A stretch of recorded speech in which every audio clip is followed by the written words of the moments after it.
Hi friends, তোমরা সবাই কেমন আছো? আশা করি তোমরা সবাই ভালো আছো। এই দেখো, রান্না করতে চলে এলাম। কি রান্না করব দেখো। আমি এখানে বাঁধাকপির তরকারি করব। টমেটো, কড়াইশুঁটি আর বাঁধাকপি এখানে রয়েছে। আর এখানে রয়েছে ইলিশ মাছ। এইগুলোকে শস্য বাটা, কাঁচা লঙ্কা দিয়ে আমি ঝাল করব। আমি ম্যারিনেট করে নিয়েছি। এবার রান্নাটা করি। চলো তোমাদের সঙ্গে শেয়ার করি। বন্ধুরা, রান্না করতে চলে এলাম। এই দেখো, আমি এখন আগে এই মাছটা রান্না করবো, ইলিশ মাছ সরষে বাটা দিয়ে ঝাল। চলো তাহলে কড়াইতে আমি তেল দিয়ে দিই। আমি মাছে খানিকটা তেল দিয়েছি ম্যারিনেট করা। আচ্ছা, এবার দেখো, এই যে মাছগুলো আমি তেলের মধ্যে দিয়ে দেব। দেখো বন্ধুরা, আমি কিন্তু মাছটা তেলের মধ্যে দিয়ে দিলাম। এবার একটু নাড়াচাড়া করে আমি জল দিয়ে দেবো।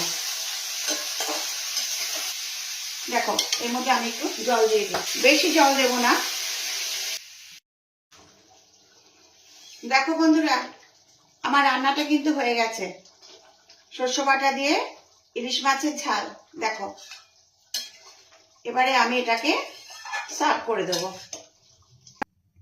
দেখো, মাছটা বাটিতে সার্ভ করে দিয়েছি। বাটিতে না, প্লেটে, সরি। ঠিক আছে।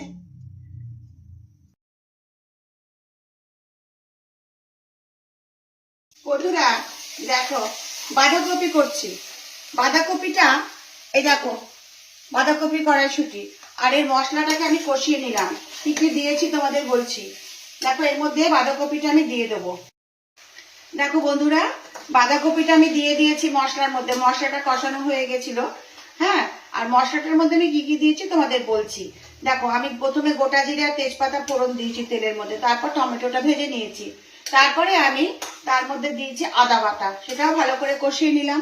তারপরে আমি দিয়েছি একে একে গরম মশলার গুঁড়ো, তারপরে কাশ্মীরি মির্চ, আর দিয়েছি ধনে জিরের গুঁড়ো। দিয়ে ভালো করে মশলাটাকে কষিয়ে নিয়েছি। তারপর স্বাদ মতো লবণ আর একটু মিষ্টিও দিয়েছি। হ্যাঁ, আর হলুদ তো দেবই। দিয়ে আমি ভালো করে মশলাটা কষিয়ে তার মধ্যে বাঁধাকপিটা দিয়ে দিয়েছি। এবার দেখো, বাঁধাকপিটা আমার অলমোস্ট ডান, আর একটু হবে, এখনো হয়নি। লাস্টে আমি একটু ঘি দিয়ে দেব।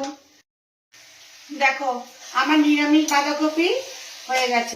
ঘিটা দিয়ে দিলাম। এবার এর মধ্যে আমার বাঁধাকপিটা রান্না হয়ে গেছে। এবারে আমি এটাকে বাটিতে সার্ভ করে দেব। দেখো বন্ধুরা, বাঁধাকপিটা রান্না করে আমি বাটিতে সার্ভ করে দিলাম।